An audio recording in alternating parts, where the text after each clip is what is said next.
À cet instant, Paul vit à quel point Stilgar avait été transformé. Du leader Fremen, il était devenu la créature du Lisan al-Gaïb, un réceptacle de respect et d'obéissance.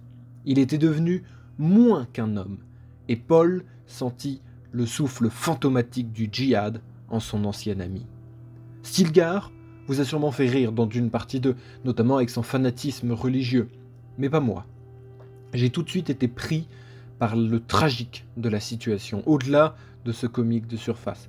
Bien sûr, l'acteur est incroyable, et sa performance est si bonne qu'elle transforme en rire une situation extrêmement triste. Stilgar est désespéré. Il est aveuglé par l'espoir et la foi. Rappelez-vous du premier film. Stilgar apparaît comme compétent, respecté, très considéré parmi les Fremen.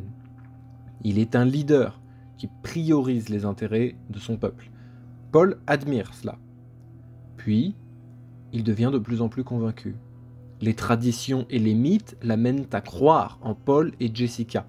Ils correspondent aux légendes. Et ils le savent.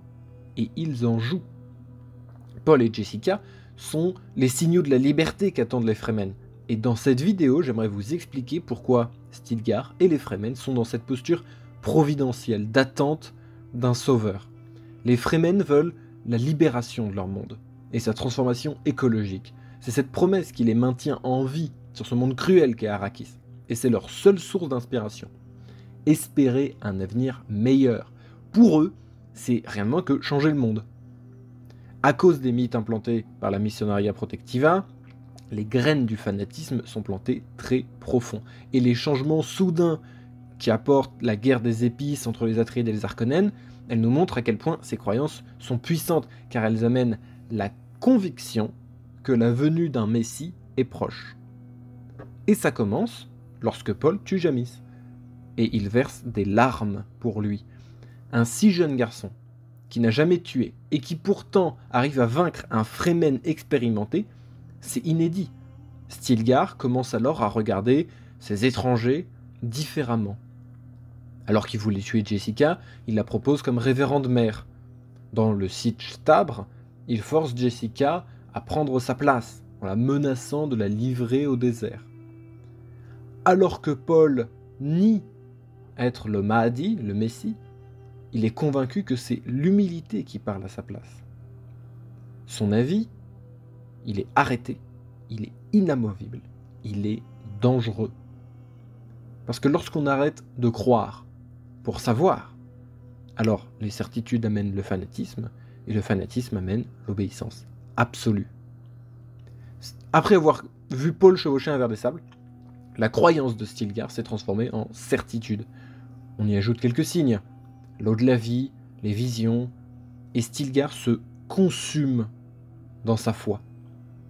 Il va, souvenez-vous-en, jusqu'à proposer de mourir pour son chef plusieurs fois, avec le départ vers le sud et avec le moment où il y a la réunion des chefs de clan. Peu importe ce que Paul croit, Stilgar, lui, il y croit.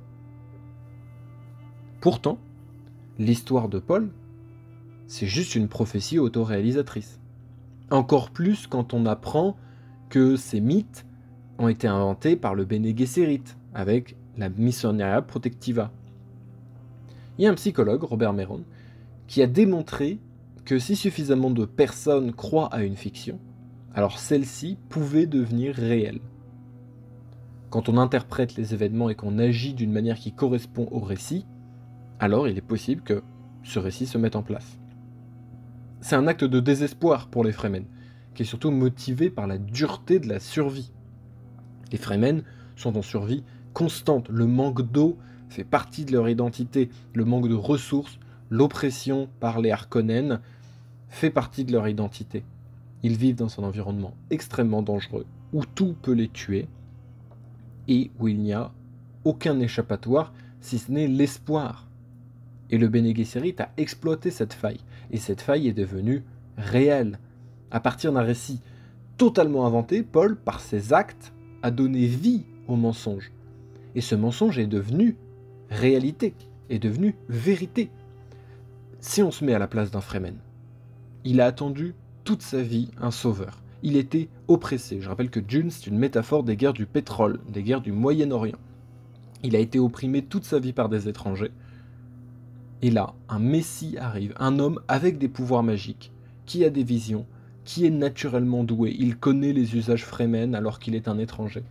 Et il promet un avenir radieux. Et Paul les tiendra, ces promesses. Paul libérera les Fremen et Arrakis, au prix de milliards de vies, certes, mais il a tenu parole, et tous les Fremen l'ont suivi. Mais est-ce qu'en les libérant, il ne les a pas détruits? Stilgar le suit aveuglément, mais est-ce qu'il ne perd pas tout dans ce processus? Je ne vais pas vous divulgacher le cycle de Dune, je ne vais pas parler des livres qui suivent Dune, je m'arrête à Dune partie 2. Mais songez simplement à ce détail.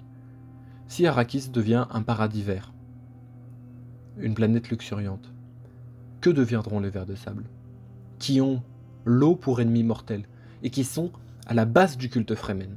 Est-ce que le prix à payer pour le rêve des Fremen, qui sont entièrement identifiés par rapport au désert, leur identité est basée sur le désert, est-ce que la totalité de ce qu'ils sont n'est pas le prix à payer pour l'accomplissement de leurs rêves?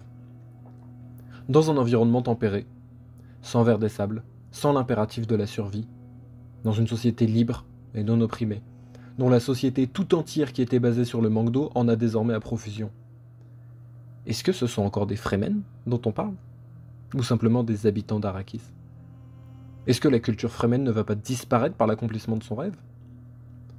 Ça, c'est ce qu'on appelle le paradoxe du bateau de Thésée. L'histoire de Stilgar, elle nous montre qu'on fait tous partie d'un cycle, et que l'histoire se passe de nous pour suivre son cours. On est insignifiant. Si on veut trouver sa place dans l'univers, si on veut comprendre qui on est, il faut l'accepter. Et il faut aussi accepter que, parfois, le changement, les rêves, les objectifs changent non pas notre situation, non pas l'avoir, mais l'être. Et qu'on peut se perdre en route, qu'on peut se perdre en chemin, songer à ces hommes politiques, et qui finissent par, certes, arriver au bout de leur objectif, mais en n'ayant plus rien à voir avec la personne avec qui ils étaient au départ et les convictions qu'ils défendaient au départ. Comme disait Frank Herbert, on ne peut comprendre un processus si on l'interrompt. La compréhension doit rejoindre le cheminement et cheminer avec lui. Merci d'avoir regardé cette vidéo. Je vous invite à liker, à vous abonner, à rejoindre les Discord pour avoir accès donc à la communauté et avoir accès à plus de news. Et à très vite pour de nouvelles vidéos.